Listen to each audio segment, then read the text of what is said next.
Bonjour mesdames, bonjour messieurs, bienvenue dans votre émission Entre nous. Entre nous reçoit aujourd'hui une personnalité, une légende politique dans la province du Olomami. L'honneur est pour nous de recevoir l'honorable Mwenzin Koundou Kafabulobo avec lui.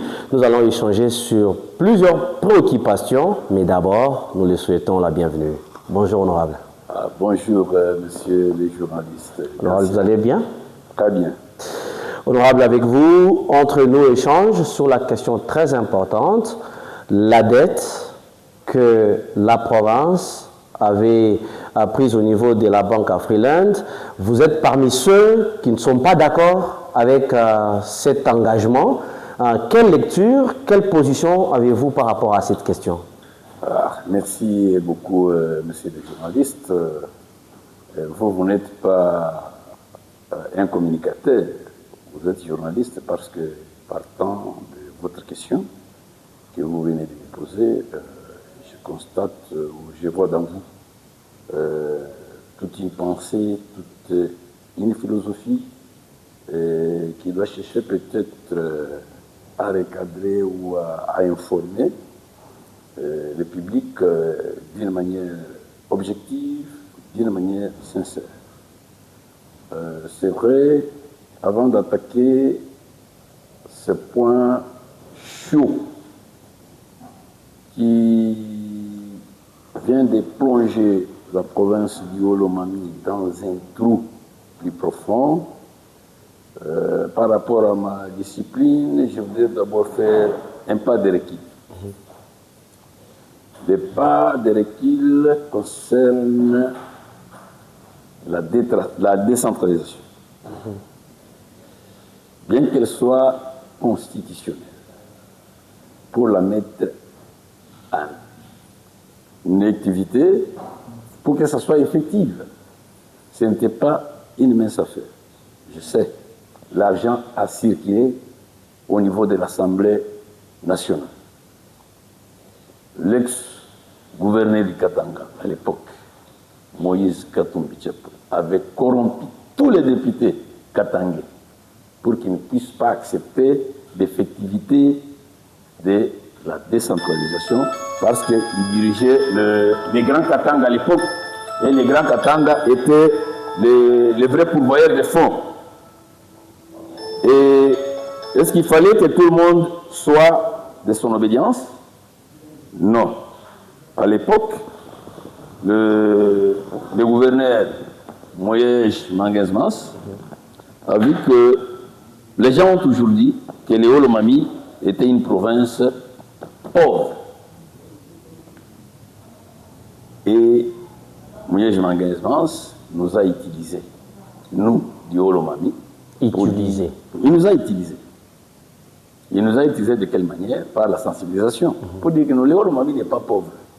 Et surtout qu'au niveau de Kinshasa, là, il y avait un débat sur les 100 millions de dollars qui étaient détournés. Et je me suis impliqué, j'ai réuni la société civile du Olomami, à la tête Merkaf Ngoï Kabulo, l'escroc-prophète de Guillaume, nos aînés Banza, le fait Ilonga Londa, et Banza, le vieux man de Raymond, et on a organisé une marche. À l'issue de cette marche, des images ont été envoyées à Kinshasa. Mouyej, comme gouverneur de l'Intérieur et le ministre de l'Intérieur, a utilisé pour ces images-là étaient une force. Pour que les Olomami qu'on a toujours taxé d'une province ou d'un district pauvre, les Olomaniens ne sont pas d'accord. Donc il faut que la décentralisation soit effective. C'est de cette façon-là qu'on a appliqué la Constitution, cet article de la Constitution qui prônait la décentralisation. Alors, la décentralisation devient effective. On a commencé par les commissaires généraux. Nous avons vu notre aîné Gando Dimo, et on a vu le professeur Mandé. Et après la gestion par les commissaires généraux, de la province du Olomani, il fallait maintenant qu'il y ait le gouvernement avec le premier gouverneur. C'est ça maintenant le nœud de cette crise. Le premier gouvernement provincial du Olomani est allé solliciter une dette auprès de la Freeland Bank pour un montant de millions de dollars comme créance principale. Nulle part au monde, dans toutes les banques du monde, les taux d'intérêt ne peuvent pas aller au-delà de la créance principale.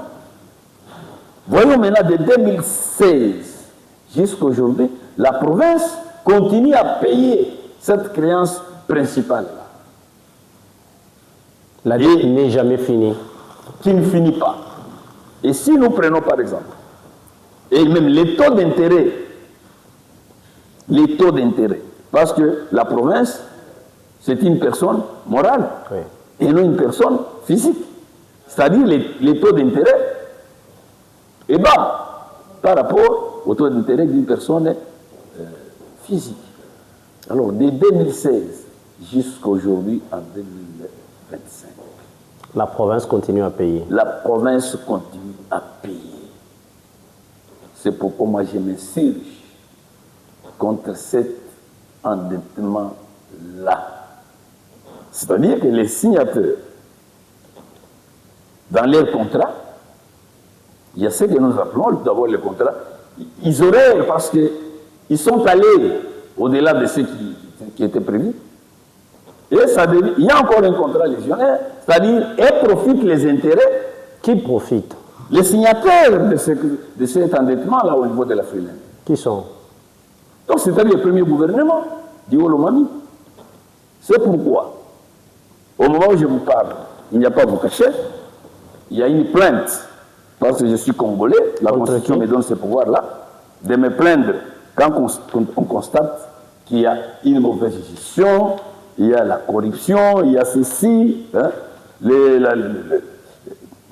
une mauvaise gestion d'une manière générale, la corruption, les ceci, les endettements, les ceci, pour mettre la province du Olomani à genoux. Vous savez, elle est à genoux par rapport à cette dette ou par rapport à la gestion? Non, parce que le fait de ponctionner, c'est pas légal. Ce n'est pas légal. Le fait de ponctionner 50 000 $ chaque mois, de 2016 jusqu'à aujourd'hui, vous voyez, ça fait combien d'argent? Et cet argent devrait aider les différents gouvernements. Oui, il y a payé 50 000 $ à verser chaque mois. Pendant combien de temps? Bon, mais là, si nous prenons de 2016 jusqu'à aujourd'hui, ça fait 9 ans. Et la limite? Mais la limite, on ne sait pas à quand la dette peut finir. Bon, ça va se terminer comme ça. C'est-à-dire, ça c'était des contrats mafieux pour mettre la province de Olomani à genoux. Et vous savez, il y a un adage Luba qui dit ceci: Fulongwa di ngomba, di tadajadi kata, bamoyata ngoma. Qu'est-ce que c'est? Le fait d'être silencieux, hein, les malfaiteurs en profitent, hein, et ils se frottent les mains parce que tout le monde croise les bras. Personne ne peut revendiquer. C'est ainsi que moi j'ai décidé de porter plainte tous les signataires de ces contrats-là au niveau de la Cour de cassation, passant par le procureur général de la Cour de cassation, qui doit interpeller les signataires de ces contrats-là et la banque africaine. Ils doivent se justifier sur cette créance-là. C'est ça ma grande préoccupation. Vous savez... Vous ne craignez pas perdre dans ce procès? Non. Je dois avoir peur de quoi? Mais l'objectif est de gagner. Et si la banque est au-dessus de votre plainte? Non, la banque ne peut pas être au-dessus de ma plainte. La banque, d'une manière générale, a utilisé les mafieux, hein, Là, ça devient un problème du parquet général. Moi, je voudrais que le parquet général puisse enquêter. N'est-ce pas? Oui. Je vous donne le cas de l'ancien vice-ministre, le ministre de la Justice, qui est en prison, au Tamba. N'est-ce pas? Oui. Il y a un député qui a soulevé ce cas. Et quand la Cour a mené des enquêtes plutôt, on a constaté que c'était vrai.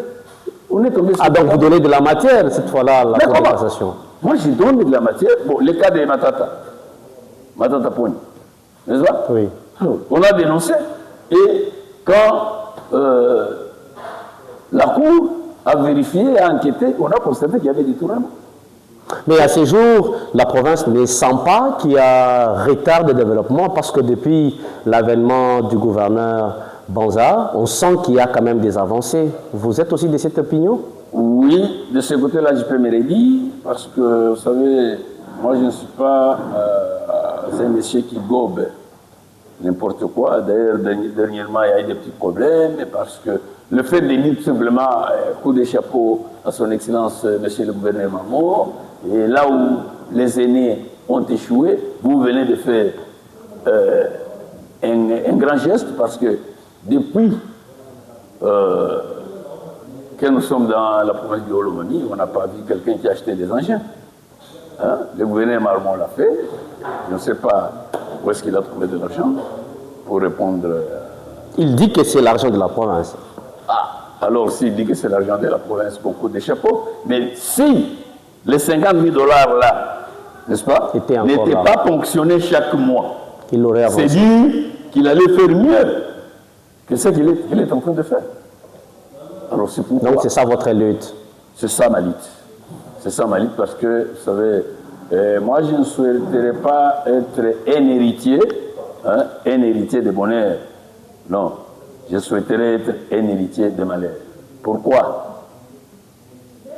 Un héritier de malheur. Hériter une malédiction, c'est pas. Non, un héritier de malheur. C'est-à-dire? Qui doit corriger les héritiers de bonheur. Vous comprenez? Oui.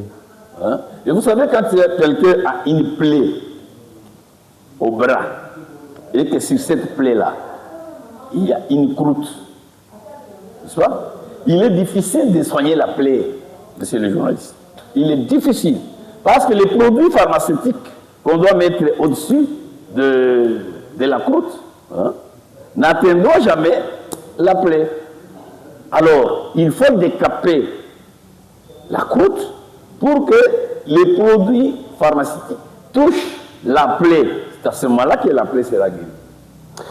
Honorable Moïse, nous rappelons, mesdames et messieurs, que nous sommes dans votre émission Entre nous. Aujourd'hui, on échange sur les développements de la province, mais en touchant beaucoup plus la question liée à la dette que le tout premier gouvernement avait prise au niveau de la banque Afriland. Et aujourd'hui, 50 000 $ ponctionnés dans le compte de la province au bénéfice de la dette, mais cette fois-là, ça avait servi quand même au véhicule, selon les informations qu'on nous a données. Non, au véhicule, ça pouvait être une priorité.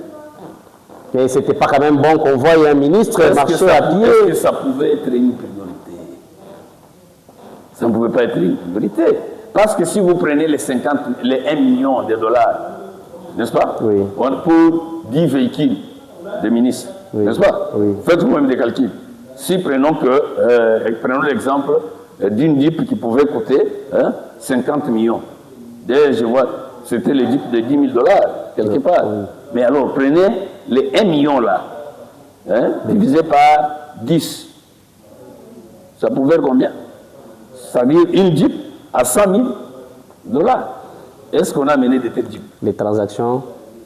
Quelles que soient les transactions, ça ne pouvait pas. Ça ne pouvait pas atteindre ces montants-là. C'est dire que c'était un conglomérat d'aventuriers qu'on a placé à la tête de la province pour mettre la province à genoux. Je l'ai dit sans embâche et sans crainte. Et j'ai cette philosophie-là, cette pensée-là, de faire voir clairement aux gens qu'ici ça va, et là ça ne va pas. Et je vous dis, Donc, selon vous, si on vous écoute bien, cet argent qu'on fonctionne à la province, il y a non des signateurs qui bénéficient de cet argent. Qui bénéficie. C'est pourquoi je demande au procureur général près de la Cour de cassation de mener les investigations. C'est ça. Mais on l'a fait avec Oscar Mutamba. N'est-ce pas? Pourquoi ne pas le faire avec les signateurs de cette dette au niveau de la FUNED, au niveau de la... Vous avez un appui de la province ou vous le faites comme citoyen? Je le fais moi-même d'une manière consciente, libre. Mais la démarche n'est pas gratuite, hein? Il faut de moyens, de finances. Non, j'ai mon argent. Moi, je ne dépends pas de quelqu'un. Vous comprenez? Je ne dépends pas de quelqu'un. Et je vous dis, c'est parce que je suis parmi ceux-là qui ont mené les activités pour que la décentralisation soit effective au niveau de la République démocratique du Congo. C'est moi ici que Mouyeja a utilisé à travers les députés nationaux. Mouba Damas, qui est de Mbukama, qui est aussi un grand acteur. Ce que je dis, c'est vérifiable. Ce que je dis, c'est vérifiable. C'est pourquoi je voudrais que cette émission, que ça soit vraiment balancé pour que nos frères du Olomami puissent voir comment la province a été mise à genoux par les premiers gouvernements. Parce que tous les gouverneurs qui sont passés sont condamnés. Des gens qui n'ont rien fait. N'est-ce pas? Parce qu'avec 50 000 $, on peut construire une école à Bukama. On peut construire une école à Kanyama. Vous voyez maintenant, de 2016 jusqu'en 2000, presque 9 ans, et chaque mois, combien d'écoles? Combien de puits d'eau? Combien de matériaux qu'on pouvait acheter pour les centres de santé, les hôpitaux? Mais cet argent dans des poches de gens qui se disent même riches, ils se disent même qu'ils ont construit des maisons en étage à Kinshasa, avec l'argent de la province. C'est vraiment honteux. C'est vraiment honteux. Donc il ne faudrait pas que tout le monde puisse croiser les bras. Il y a toujours des leaders. Parce que l'école où moi j'ai été formé sur le plan politique, cette école ne cessait de me demander, de me dire que moi, partout où vous serez, il ne faut jamais croiser les bras. C'est quelle école? Quand il y a du mal. Mon premier formateur sur le plan politique, c'est le feu Kyungwa Koumanza. Vous êtes de la famille Oui. Kyungwa Koumanza. Oui, là je vous l'ai dit avec toute franchise, c'est lui mon mentor sur le plan politique. C'est Kyungwa Koumanza, je suis de son école. Et même étant de son école, il y a un moment où j'étais devenu hérétique. Il me demandait de faire. Honorable, l'histoire nous rattrape toujours. Vous êtes un ancien ministre de l'Éducation dans la province du Olomami. Le bilan, vous pouvez l'estimer à combien de pourcentage de votre passage au ministère de l'Éducation? Ah, là, je ne peux pas s'auto-évaluer. Hein. C'est toujours possible. Ce sont les gens, mais je sais que quand j'étais à la tête du ministère de l'Éducation, dans la province, il n'y avait pas tellement beaucoup. Il y trouvé beaucoup de problèmes sur la table. Et les grands problèmes que vous avez touchés et résolus? Technocrate dans ces domaines-là, j'ai cessé de lire noir sur blanc qu'il n'y avait que ma Bible que j'utilisais. Cette Bible, c'était la loi Kaki. Prenons par exemple la gestion des différentes coordinations. Il n'y a que les représentants légaux d'une communauté qui a le pouvoir de proposer un coordinateur. Et les gouverneurs en province, n'est-ce pas, acceptent pour signer un arrêté, ou soit envoyer, quand les gouverneurs signent, notifient, Et c'est Kinshasa qui doit faire sortir l'arrêté reconnaissant un coordinateur. Oui. Ce n'est pas les parquets. Parce qu'on a vécu ces scénarios-là où on se voit des fois on met taxé de quelqu'un qui n'acceptait pas. Parce que et donc, quand la décision est mal prise, je ne pouvais pas l'accepter. Et vous vous réjouissez d'avoir été ministre de l'Éducation? Tout à fait. D'avoir fait quoi? Moi, oui. D'avoir mis de l'ordre.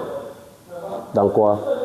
J'ai mis de l'ordre sur le plan tout d'abord de l'administration, parce que c'est ce qui posait beaucoup de problèmes dans la province du Haut-Lomé. La gestion des écoles. La gestion. Et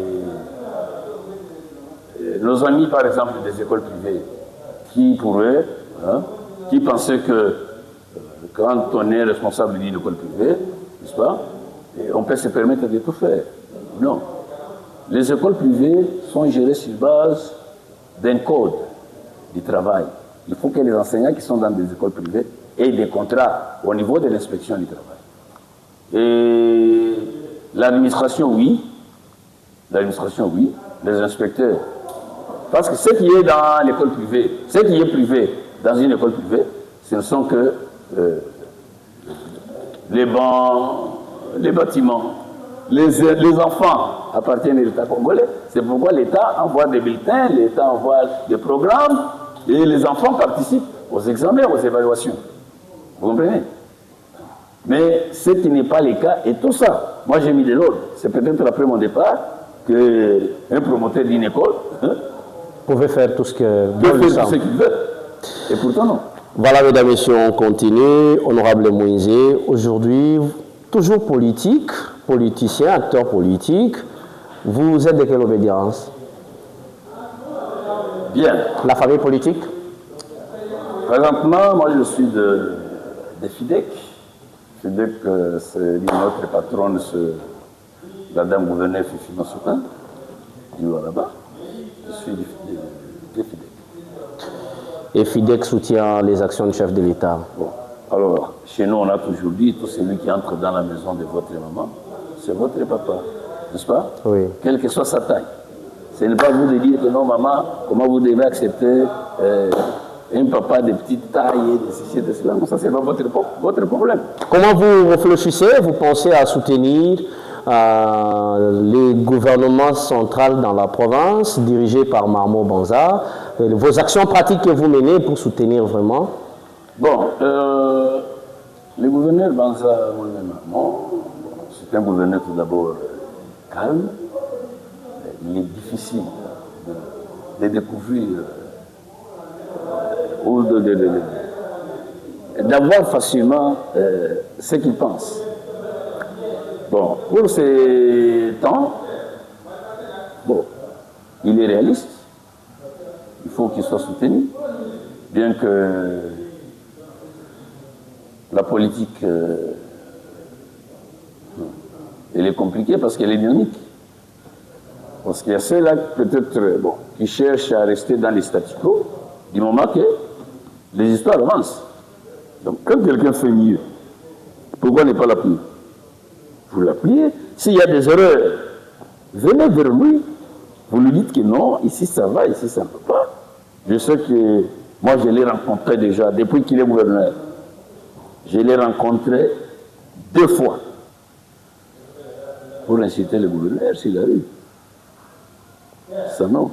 Même chez nous à Langue, on ne peut pas insulter votre papa, un chef, publiquement comme ça, et vous observez. Non. Les chefs, on peut l'insulter à distance, ailleurs, n'est-ce pas? Très loin. Pas en face. Pas en face. Ça aussi, je n'ai pas accepté le fait de les taxer d'un gouverneur qui chasse les Kassaïens et les ceci. Là aussi, j'ai dit non. Et surtout qu'on avait indexé les gens de la Katouba. Pour dire qu'on a monté les gens de la Katouba pour aller chasser les Kassaïens et traiter les gens de la Katouba comme les voyous et les sissi. Alors ça m'a énervé parce que venant de la Katouba, et je vous l'ai dit, mais c'est des journalistes, sans embâche, ce sont les gens de la Katouba qui ont construit la ville. Ce sont les gens de la Katouba qui sont des grands commerçants. Alors, comment taxer? Les intellectuels sont là, les députés sont là, les ministres sont là. Alors, comment considérer ces quartiers? Et voilà, même les journalistes sont là. Alors, comment considérer les gens de la Katouba comme étant des voyous? Alors, ça aussi, c'était pour moi une deuxième fois de rencontrer le gouverneur et lui demander de prodiguer des conseils à tous ces gens-là qui insultent la population de la Katouba. Voilà, mesdames, messieurs, nous sommes presque à la fin de notre émission entre nous, honorables. Dans votre démarche de saisir la Cour de cassation, avez-vous besoin d'un soutien, d'un accompagnement, ou vous préférez y aller en solo et réussir la démarche? Donc je vais réussir. Je sais que, bon, vous savez, la Constitution est claire. Moi, je demande seulement à la Cour de cassation de mener des enquêtes. Quand la Cour va mener des enquêtes et à l'issue de ces enquêtes, la Cour constate que la Freeland a raison et même les signataires ont raison. Ça c'est limite là. Les cas contraires? Ça c'est limite là, non? Moi je demande à ce qu'on mène les enquêtes. Mais s'ils n'ont pas raison? S'ils n'ont pas raison. Et à Freeland de les signataires. S'ils n'ont pas raison, ils seront obligés.